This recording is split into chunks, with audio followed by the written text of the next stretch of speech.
Donc merci à tous d'être présents. Donc la société Visionix m'a confié le sujet, comment l'OCTA s'est imposé dans ma consultation quotidienne. J'ai eu la chance de pouvoir bénéficier du premier prototype d'OCT en géographie il y a d'ores et déjà 10 ans. Et je vais vous partager un petit peu mon expérience de l'application de l'OCTA au quotidien. Donc je vais rappeler tout simplement la définition de l'OCT en géographie avec une définition qui est beaucoup plus fondamentale que la quantification du déplacement des érythrocytes dans la colonne vasculaire.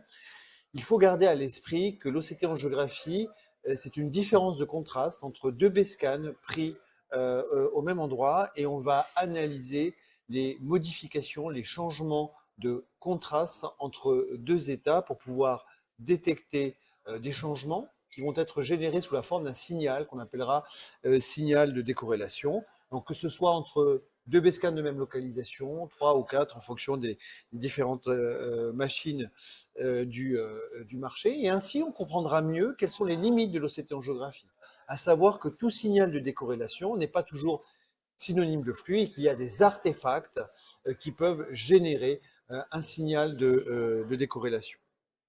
Donc aujourd'hui, on a des fenêtres d'acquisition de différentes tailles qui peuvent aller de 3 mm, 6 mm, 9 mm et 12 mm, avec une densité de B-scan qui est relativement importante et qui nous permettent désormais de toujours avoir la même information. Ici, dans ce cas de néo-vaisseau de type 1, vous voyez que quel que soit le cube, vous arrivez à avoir l'information, mais effectivement, quand le cube est plus petit, la résolution est meilleure. Et souvent, la problématique de l'OCT en géographie, c'est le ratio entre le temps d'acquisition et la résolution. Et c'est pour ça que parfois, certains praticiens ont du mal à insérer l'OCT en géographie dans leur pratique quotidienne en fonction du type d'appareillage qu'ils ont eu. Aujourd'hui, avec 6 secondes, avec l'OptoView, on arrive à avoir une image facilement interprétable. Les règles d'interprétation en OCT en géographie, elles sont très claires. À gauche, vous avez l'OCT en géographie, à droite, vous avez toujours l'OCT en face structurelle, et vous avez l'OCT en BESCAN et l'OCT en géographie superposé sur le BESCAN. Et en fait, il faut toujours comparer ces différents éléments. Quand vous avez un signal de décorrélation, comme dans ce cas précis, vous avez un signal de décorrélation qui est artefactuel en raison des atrophies, vous avez des dreusen calcifiés, et cette hypereffectivité, on la retrouve sur l'OCT en phase structurelle. Donc ça nous rassure en disant c'est probablement de l'atrophie. Et ensuite, on regarde les BESCAN. Donc les BESCAN, on voit que c'est de l'atrophie, que c'est des dreusen calcifiés, il y a quelques kystes dégénératifs, et ensuite, on va regarder l'OCT en géographie superposé sur les BESCAN. Et c'est cette gymnastique-là qui va vous permettre d'interpréter l'OCT en géographie et d'éviter les artefacts qui peuvent être liés à d'autres phénomènes, à d'autres micro-changements. Et donc, il faut toujours comparer ces différents éléments entre eux. Et donc, ainsi, ici, vous voyez une hypereffectivité fusiforme en avant de l'épithélium pigmentaire. Et on va aller justement regarder l'OCTA superposé sur le BESCAN. On a un signal de décorrélation qui est en avant de l'épithélium pigmentaire et qui correspond à l'image que vous avez en OCT en géographie. On voit ici un lacis néovasculaire de néovaisseaux de type 2 qu'on appelle des néovaisseaux visibles. Ainsi, on va pouvoir monitorer ces patients relativement facilement. Et maintenant, on a des outils qui nous enlèvent les projections artefactuelles émanant des vaisseaux superficiels. Les vaisseaux superficiels créent des ombrages souvent, et ces ombrages varient en fonction du flux pulsatile. Et donc, ça crée des changements qui peuvent générer du signal de décorrélation au niveau de la membrane de Bruch. Et donc, on a des outils maintenant qui nous suppriment ces artefacts, qui nous permettent de mieux délimiter les néovaisseaux et de pouvoir mesurer la surface de flux et observer les différents changements de la membrane néovasculaire dans la thérapie anti-VEGF. Et vous voyez que les anti-VEGF ont souvent une action sur les vaisseaux récents de la membrane néovasculaire, sur la paroi endothéliale des vaisseaux récents, et qu'on observe souvent une maturation de ces vaisseaux. La partie principale de la membrane néovasculaire s'entoure de péricytes et de myofibroblastes pour pouvoir résister à l'augmentation du flux sanguin lorsqu'on induit une vasoconstriction par les anti-VEGF. On s'est posé des questions aussi pour savoir un tout petit peu quels étaient les éléments qui pouvaient influencer le niveau de signal de décorrélation. C'est-à-dire qu'en fonction des néovaisseaux, on a des signaux de décorrélation qui sont plus ou moins évidents, et on sait que la focalisation lors de l'examen est importante, c'est-à-dire que ça n'échappe pas aux règles de l'OCT. Si vous voulez voir le plexus vasculaire superficiel, on aura besoin d'une focale sur le vitré. Si vous voulez voir des néovaisseaux, une focale choroïdienne, et ça va augmenter la qualité du signal. La qualité du signal surbrille en fonction des troubles des milieux. Ça aussi, ça va impacter la qualité du signal de décorrélation. L'intégrité de l'épithélium pigmentaire. Si vous avez un épithélium pigmentaire sain, il va absorber beaucoup plus le signal, donc vous aurez souvent un signal de décorrélation qui sera beaucoup plus faible sous l'épithélium pigmentaire. En revanche, si vous avez la lipofuchine qui infiltre l'épithélium pigmentaire, l'EP sera beaucoup plus peureux et le signal de décorrélation derrière sera beaucoup plus évident. Et les projections artefactuelles des vaisseaux superficiels, quand ils ne sont pas compensés, peuvent également gêner le signal de décorrélation. Et ici, vous voyez, on a en ICG une hypercyanescence sur des néovaisseaux extramaculaires. Et vous voyez qu'en OCTA, il n'est pas toujours évident de voir un signal de décorrélation. Pourquoi? Parce que l'épithélium pigmentaire est relativement de bonne qualité dans ce cas-là, mais vous voyez ici, on commence à deviner un acide. Et souvent, la segmentation un tout petit peu dynamique permet de créer une modification du contraste artificiel en fonction des différentes profondeurs de la rétine, et donc on arrive à mieux individualiser. Parfois, c'est l'acide néovasculaire qui vont avoir des signaux de corrélation relativement faibles. Donc, on peut avoir d'autres éléments également en vidéo. Vous voyez ici, complètement à droite, sur une anastomose choriorétinienne, et on visualise très très bien cette connexion anormale entre le réseau vasculaire superficiel dilaté et ce réseau néovasculaire intrarétinien dans ces anastomoses. Et là, vous voyez, on peut se déplacer également pour aller voir l'image que l'on doit segmenter. Une des particularités, souvent, ce qu'on entend, c'est de se dire « Ah, mais en océtangiographie, c'est long, c'est compliqué. » En fait, il vous faut 10 secondes. Si vous déplacez votre slab de bas en haut, vous arriverez à voir ce que vous devez segmenter, et c'est assez rapide finalement.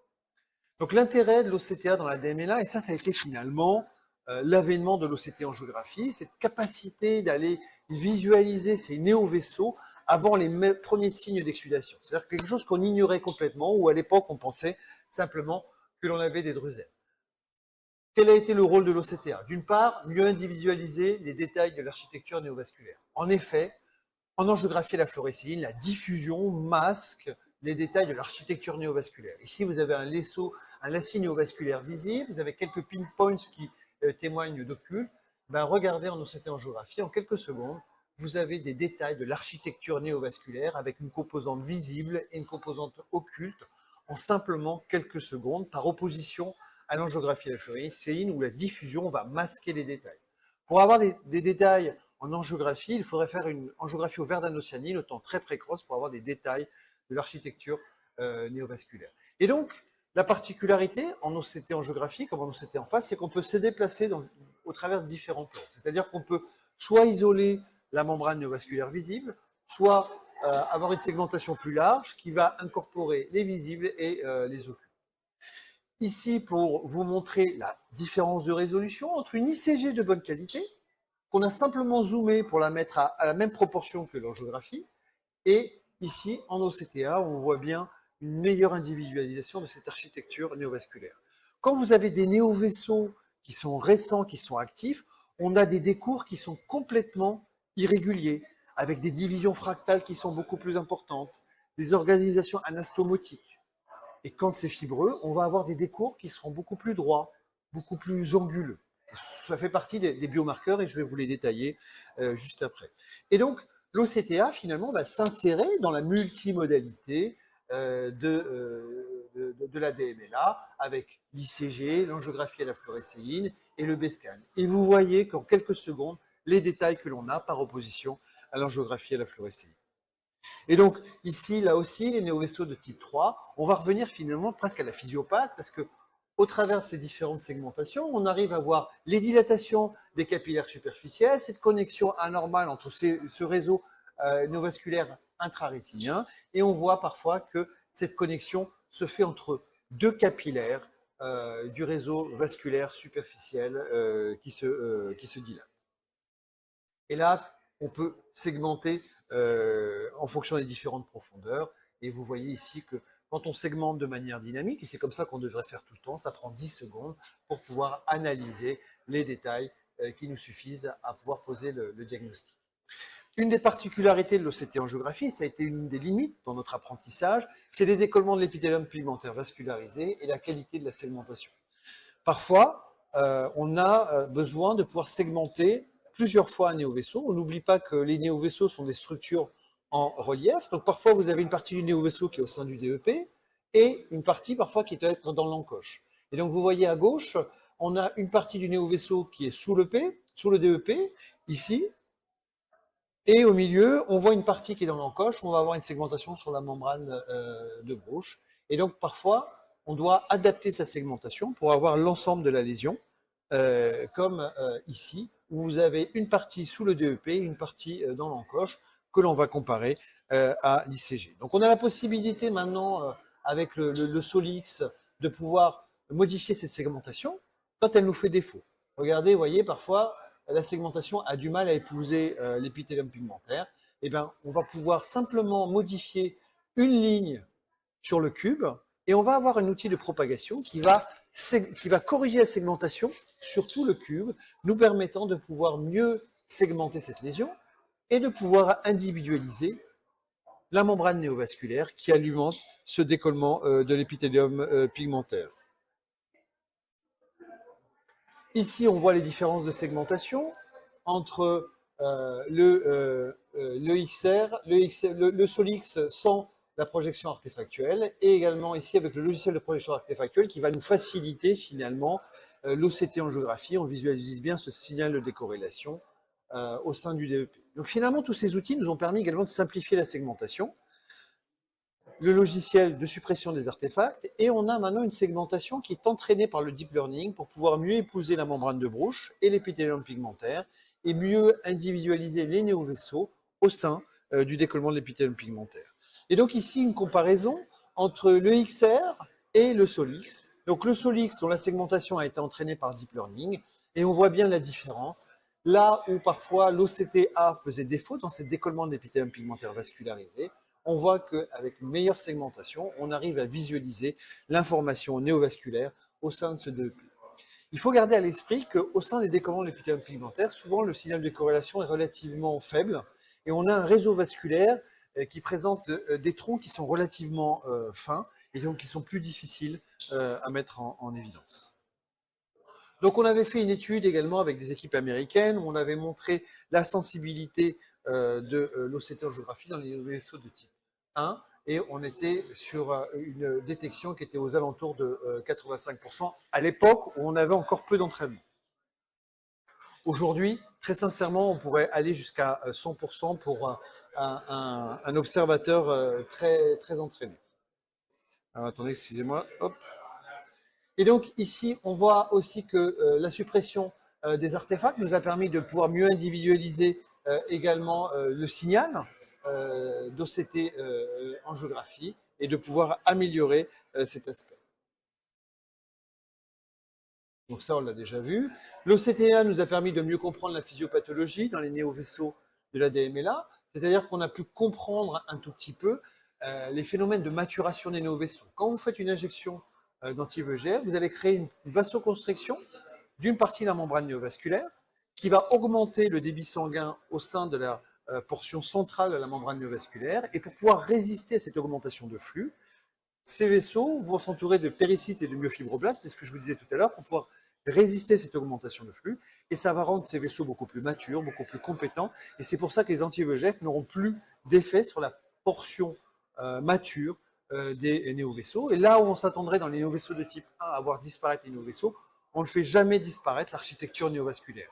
Au mieux, on crée une vasoconstriction et parfois, on a des reperfusions de ces zones qui ont été éteintes. Et vous voyez que progressivement, on va avoir une augmentation du tronc de la partie centrale de la membrane néovasculaire. Et donc, on sait que les néovaisseaux ne suivent pas les lois fractales, c'est-à-dire que le vaisseau fils n'est pas forcément la moitié du vaisseau mère et qu'ils vont avoir des décours qui sont complètement irréguliers. Et donc Rick Spade avait très bien traduit cette maturation des vaisseaux en parlant finalement d'effeuillage, c'est-à-dire que les anti-VEGF avaient un effet que sur la partie récente de la membrane néovasculaire, sur la partie endothéliale de ces vaisseaux. Et donc cette vidéo traduit très très bien effectivement l'effet des anti-VEGF sur la portion récente des vaisseaux, mais pas sur la partie principale. L'OCTA constitue un biomarqueur complémentaire dans l'imagerie multimodale, influençant le rythme de suivi. Effectivement, quand on voyait ces images, c'est un patient qui était protocolé dans un essai pharmacologique. On voit ici une petite diffusion en ICG. Pourtant, vous voyez ici en BESCAN, rien qui nous montre des signes indirects d'exsudation. Pourtant, en OCT angiographie, on voit toujours une membrane néovasculaire. Bon, ok, ça c'est pas forcément un critère. Ce patient a quand même été traité dans le cadre du protocole, et on voit que progressivement, on observe une régression de ces néovaisseaux. Et regardez le BESCAN, vous allez voir que le BESCAN va changer après traitement. On va avoir une diminution de ce pseudo-soulèvement de l'épithélium pigmentaire. Et là, finalement, c'est là où on se rend compte que l'OCT angiographie nous a permis de comprendre également que ces phénomènes d'exsudation, on pouvait avoir des phénomènes d'exsudation indirects avec également l'augmentation du volume de l'épithélium pigmentaire. Dans les néovaisseaux de type 2, on a la possibilité ici, vous voyez, de mesurer les surfaces de flux en OCT angiographie. On peut voir cette régression. Et cette régression est beaucoup plus évidente dans les néovaisseaux de type 2 par opposition aux néovaisseaux de type 1 qui observent beaucoup plus de maturation. Et on voit aussi que quand on a des récidives, on va augmenter la densité vasculaire et cette surface de flux, elle va augmenter. Et donc la surface de flux va être un bon indicateur de la reperméabilisation de la membrane néovasculaire associée au phénomène exsudatif indirect. Et donc on va pouvoir monitorer ces lésions de manière beaucoup plus efficace. Et donc parfois on va avoir des augmentations de la membrane néovasculaire avant les premiers signes d'exsudation. Et ça va avoir une influence sur le rythme de suivi parce que vous allez pouvoir faire varier ce rythme de suivi. Ici, un autre patient qui est dans un protocole, il a eu 10 dixièmes tout au long du protocole, pourtant sa membrane néovasculaire de type 1 n'a cessé d'augmenter tout au cours du suivi. Et donc ça, c'est pour vous montrer que la surface de la membrane néovasculaire n'est pas corrélée à l'acuité visuelle.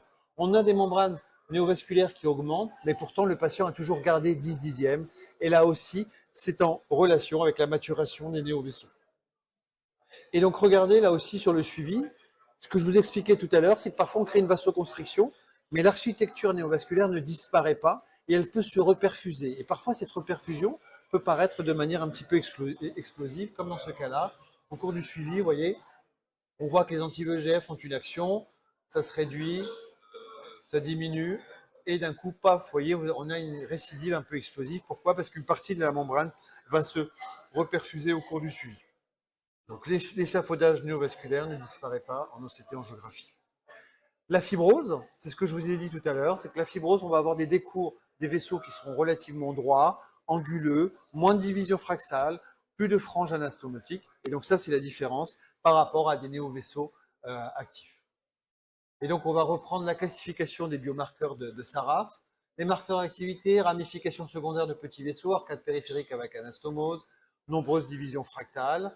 Marqueurs d'activité, d'inactivité des vaisseaux larges à des cours droits, absence de réseau vasculaire secondaire et absence d'arcade périphérique et division fractale peu nombreuses.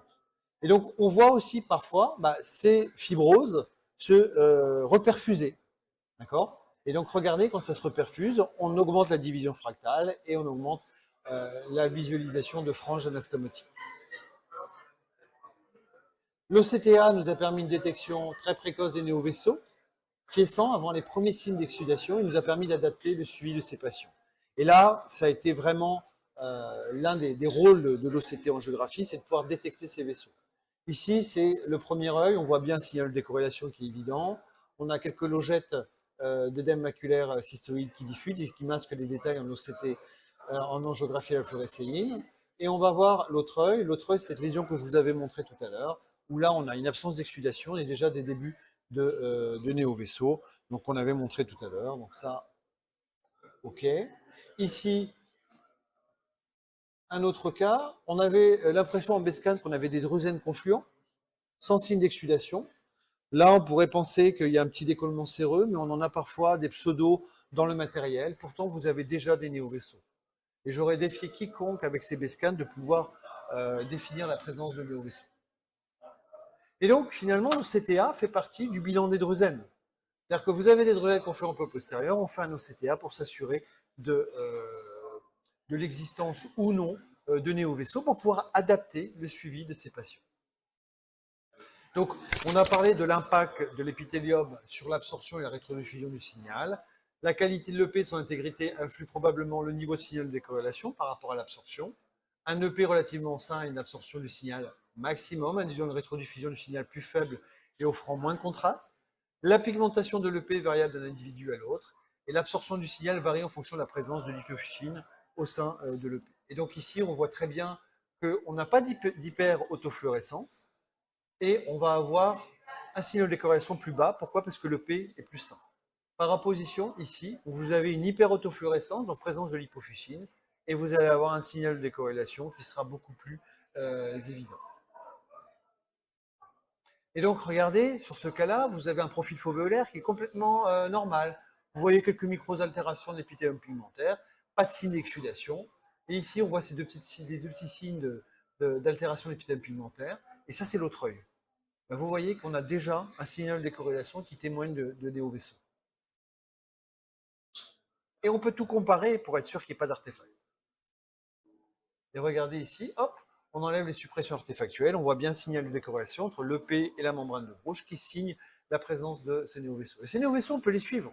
C'est pas pour autant qu'on va les traiter, bien entendu, mais on voit que 2 ans après, on va avoir une augmentation de la surface. 3 ans après, encore une augmentation de la surface. Et on voit ici, 3 ans après, un petit décollement de l'épithélium pigmentaire. C'était des néovaisseaux sur pachychoroïdes et probablement que ça allait faire une dilatation polypoïdale dans le temps. D'accord? Donc ça nous a permis également de pouvoir suivre ces patients-là de manière un tout petit peu plus précise, en tout cas les prévenir pour qu'ils puissent consulter dès les premiers signes.